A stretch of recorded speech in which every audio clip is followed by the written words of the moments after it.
right, everyone. Welcome back to Karate Does Jiu-Jitsu. Bringing you another video today. And most of my videos have either been tournament footage or me being kind of crushed by my black belt instructors and the lessons I learned from them. Thought it might be interesting today to show you some rounds with some of my training partners who are lower ranks. So first up, we have David here. And David is a white belt, but on this particular night, I knew he was going to get his blue belt. So I wanted to get a roll-in with him, and my instructor, Professor James, wanted me to get the final roll-in with him.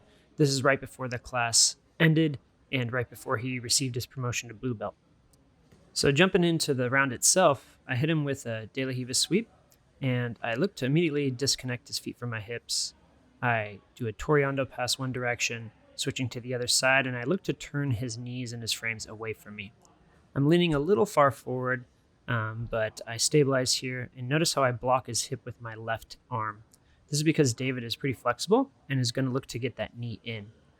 And as I look to switch here across to the other side, I actually almost lose that position because of that knee sneaking in towards my hips.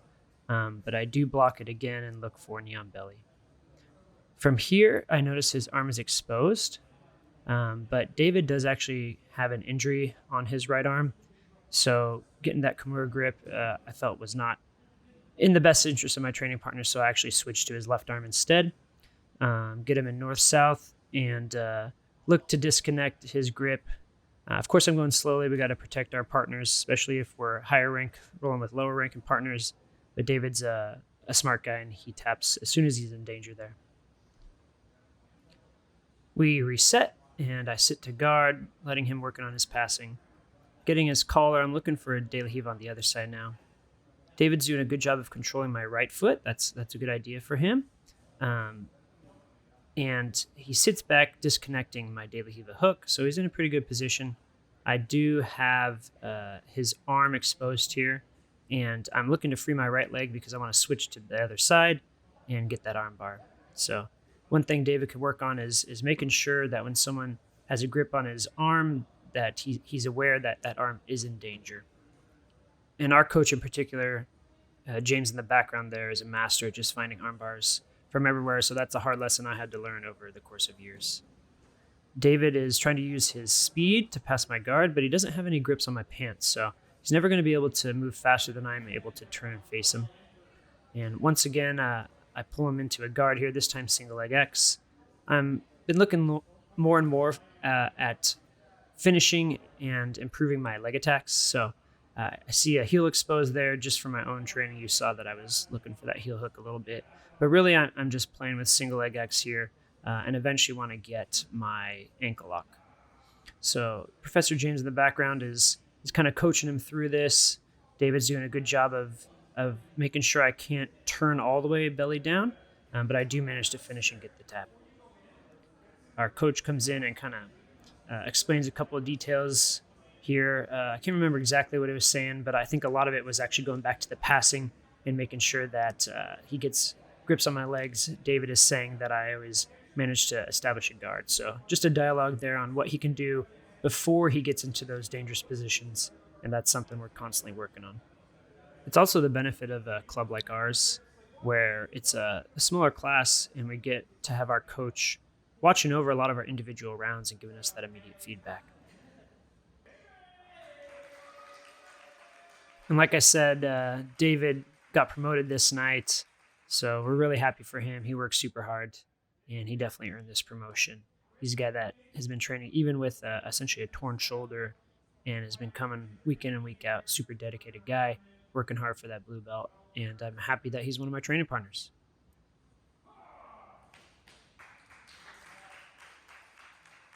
Up, we have a training round with one of my longtime partners, Brandon, and he's been a blue belt for a little while now. He's part of Team 3 in Chatsworth, the other school I train at, under Coach Sergio Machado, and he presents a lot of problems with his length and his strength, his intelligence while he grapples.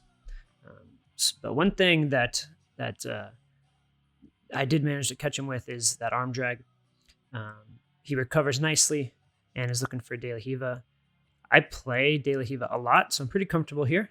I'm I'm looking to control his far leg and back stepping. As soon as I feel I'm off balance, I drop to my knee. And even though he manages to get this again, I'm still feeling pretty safe here. I have his far side sleeve, and as soon as I disconnect those feet, I'm able to duck under.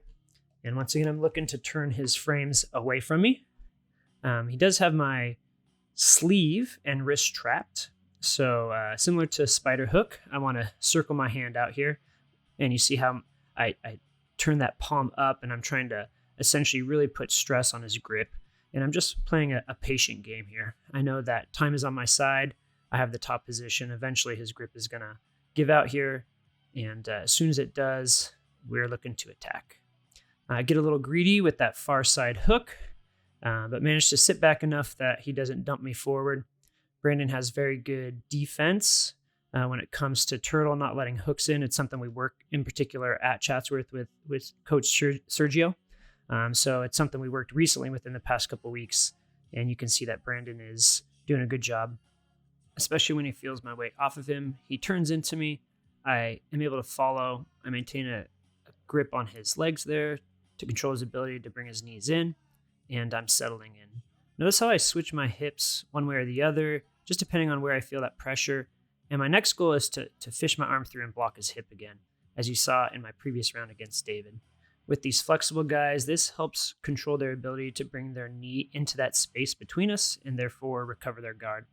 And as soon as I see space for him, I switch to knee right and knee on belly with that collar grip to control the direction he can look at me.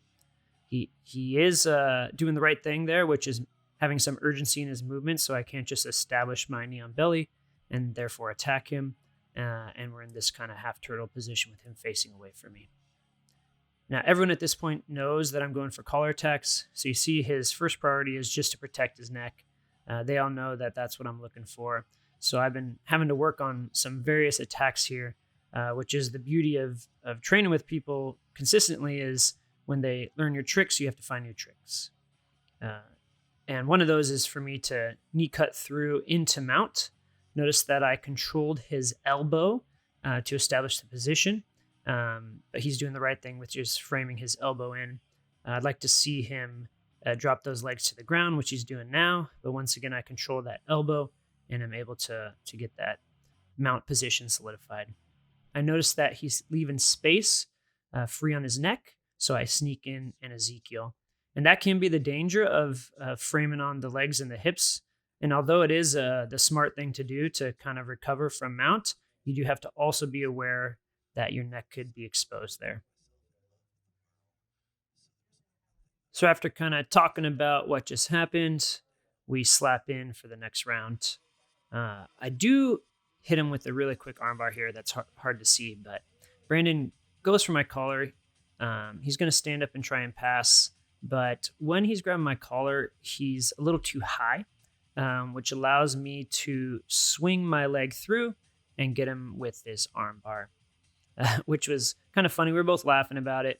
That's what the benefit of these training rounds with good partners, where we can talk about what went wrong immediately. So as we're finishing up here, I'll just kind of explain how I was able to catch his arm, kind of the grips that he might want to take. And you'll see that I'm showing that my grip would be not across here. I thought that he was across. He was actually on the same side, but notice how I'm punching into his armpit. That'll control his ability to bring his hips across because his shoulders will be flattened out, which is a key to passing people's guards, which is flattening their shoulders, and something that we talked about right afterwards. So I hope you enjoyed this look into some of my training rounds with people a little less experienced than me. They're both excellent, skilled jiu-jitsu practitioners. I just have a couple more years on them, and they're both pushing me very hard. I happen to have a lot of partners who have this lanky build, including my own coach, Professor James. So it's something I'm getting a lot of practice in. And then I get to try it against various skill levels with a white belt now, blue belt David, and then with my longtime blue belt partner, Brandon, and of course with my own coach, James. It's interesting to see how people with that same body type use that body at different skill levels, and then how I can look to counter it. So thank you for watching this video. I hope you enjoyed it, and make sure that you hit the like button, subscribe, leave a comment just to help me out, and we'll see you on the next one.